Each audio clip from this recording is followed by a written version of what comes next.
Howdy, kids. Week 15. It's me, Bob Harris, with the FootballDiehards.com Saturday injury review, preview, update, overview thing we like to do. So, got some Saturday games this week. I'm not going to dwell on those. Most of you will be watching this during or after the games, or many of you will. So, just know that Isaiah Crowell has been placed on injured reserve for the New York Jets as they face the Houston Texans today. Trent Cannon is questionable with a hamstring. Quincy Enunwa has been ruled out. Kiki QT also in that game has been ruled out. Clear path to workload for Elijah McGuire for the most part. I mean, Cannon may or may not be there, but I think McGuire is the guy. That's good news. Late afternoon kick, no major injuries of note other than the secondaries of both teams. No Denzel Ward for Cleveland, and the myriad of injuries you could read about in the team notes at the cornerback position, starting with Chris Harris for the Denver Broncos. So let's go into the Sunday games then. I will go through chronologically.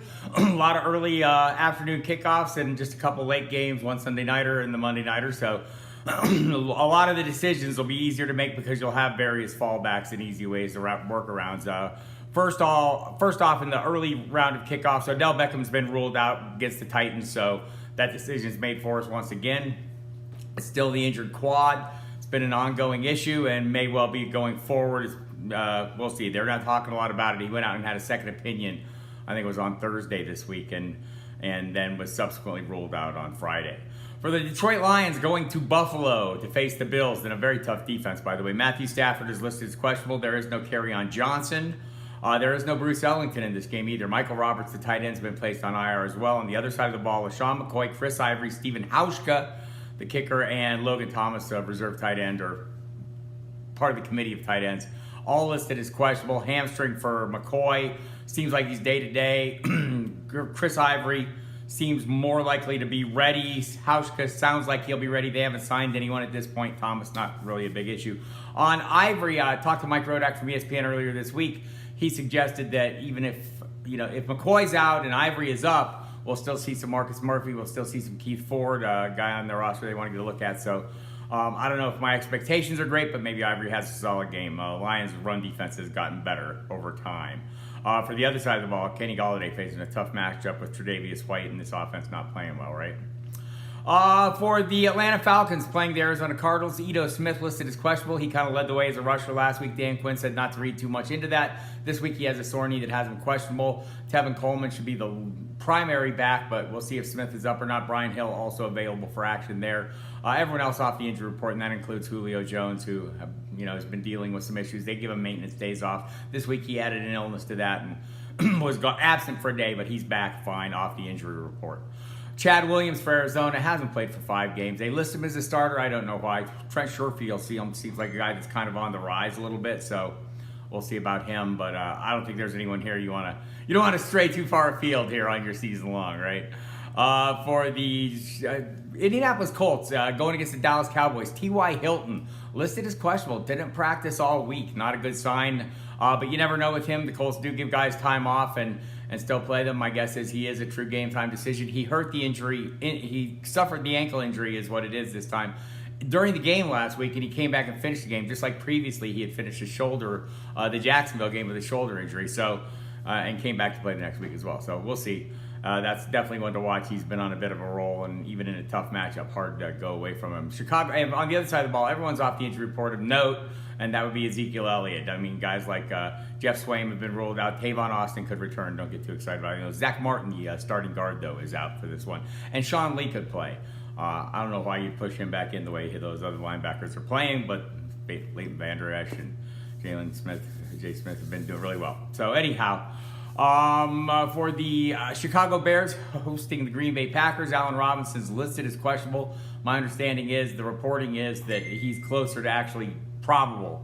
Listed as questionable, closer to probable. If they still had a probable, he'd probably be it. Held out Wednesday with a hip issue, limited Thursday, full work on Friday. So that's always a good trend. Chad Beebe on the Packers. Everyone came off the injury report, by the way. So Aaron Rodgers, Randall Cobb, Jimmy Graham, Equanimeous St. Brown. They're having problems still on the offensive line, and that could be a problem, though, against this Bears defense. They rush the passer really well, said Khalil Mack. For the Minnesota Vikings facing the Miami Dolphins, Chad Beebe's out. Everyone else off the injury report for the Vikings. New play caller there, John DeFilippo, fired this week. They promoted the quarterback's coach. Mike Zimmer says he's going to have a bigger hand in the offense. That means more running. The Dolphins are a pretty easy mark. So we'll see how that plays out. Wouldn't lay off Adam Thielen. He's off the injury report as well, by the way. On the other side of the ball, everyone came off the injury report. Ryan Tannehill, Devontae Parker, Kenyon Drake, Danny Amendola knee, Tannehill shoulder and ankle, Drake and Parker shoulders. They've been playing through theirs in recent weeks. Amendola's been working through his. Tannehill's been playing pretty well in the last couple games. This is a pretty tough matchup in Minnesota. Joe Flacco listed as questionable for the Tampa Bay Buccaneers game. He'll be a backup if he is active. Lamar Jackson is the starter there, unquestioned at this point. It's a new era for the Baltimore Ravens. For the Tampa Bay Buccaneers, Deshaun Jackson is still out with a thumb injury. I'm not sure when he'll get back, if he'll get back. He says he wants to play again this year. We'll see if he gets back. Can't grip a football yet, still wearing like an immobilizing brace, so hard to catch. Washington Redskins starting Josh Johnson at quarterback. The Josh Johnson era begins, and we'll see if it lasts an entire game. He came in and replaced Mark Sanchez last week and gave him a little spark, but I don't know. It was a low bar, right, from Sanchez. So Chris Thompson listed as questionable with an illness. My guess is he'll be good to go. Josh Doctson coming off a concussion, listed as questionable as well. He practiced fully Friday, so that's a good sign. He just needs final clearance. We'll see if he gets it or not. Jordan Reed ruled out. Vernon Davis, a viable play in my estimation. Jamison Crowder was a guy that Johnson looked at a fair amount to last game, so we'll see if Doctson comes in and skews that mix at all. For the Jaguars, everyone's good to go. No, they're not. Josh Lambo, the kicker, is listed as questionable. Kickers are people too, right? Josh Lambo listed as questionable, has a groin injury. They signed Kai Forbath. He's on the roster, so this looks like a true game time decision. You might just want to avoid if that's possible for you, and it should be. Late afternoon kickoffs. Rashad Penny ruled out with an ankle injury. Bit of a surprise, I guess. Didn't practice all week, but we didn't heard anything about the severity of that. Doug Baldwin listed as questionable. Sounds like he's trending towards playing, so that's when you'll want to watch. Matt Breida for the San Francisco 49ers on the other side of the football. Dante Pettis and Marquise Goodwin all listed as questionable. Pettis and Goodwin added on Thursday with foot and ankle issues. That's definitely one to watch. Look, the 49ers racked up some mileage against the Seahawks last time these two met a couple weeks ago. So we're all interested. Joe Wilson standing by. Breida struggles, but Kyle Shanahan said he's looking good and should be back as a starter. The other one of great interest, James Conner for going against the New England Patriots in Pittsburgh. Listed as questionable, made it on the practice field Friday. We'll see. Jalen Samuels owners, you're going to need a pivot. You're going to need somebody to turn to if you wanted to play your guy, and James Conner is active. It's been pass heavy, and maybe Samuel's still a factor. The Steelers are throwing the ball almost 70% of the time, 68% of the time to be precise. So there's that. Ryan Switzer also questionable with an ankle injury. We'll see if he goes. James Washington would get more work, or Juju Smith-Schuster and Antonio Brown ideally would get more work, right? On the other side of the ball, everyone's off the injury report, including Dwayne Allen. So Patriots as healthy as they've been all year. Carson Wentz listed as doubtful for Sunday night in Los Angeles. He won't play as a broken vertebrae in his back. It doesn't need surgery. Rest is what will cure it. It might take 3 months to fully heal. They have not announced that they've made any decision on the next few games. You wonder why they would put him at risk. Nick Foles will start against the Rams. On the other side of the ball, everyone's in good shape and good to go. Monday night, the Saints are all clear. No injuries of note to report. Cam Newton is limited again with his shoulder issue, as he has been every single week and most of the season.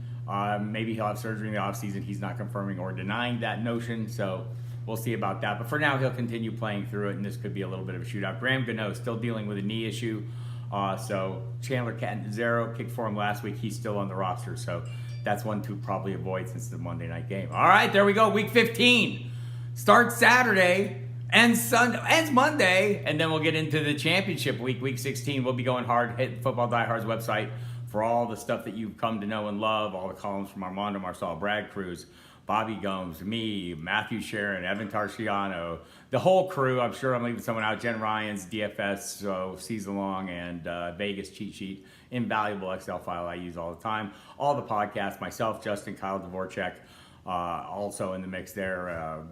Bobby and Armando doing the live videos and their podcast. The pregame live video, check that out an hour before kickoff. for the Thursday and Sunday games. They'll answer all your questions. You can catch me on SiriusXM Fantasy Sports Radio pregame show on Sunday morning from 11 to 1 with Jeff Mans, and every day during the week on SiriusXM Fantasy Sports Radio with Mike Dempsey from 6 to 8 p.m. and usually on Saturdays on SiriusXM NFL Radio, except when there's games. Then they don't want us on. They want to play the games. Imagine that. All right. Good luck this week.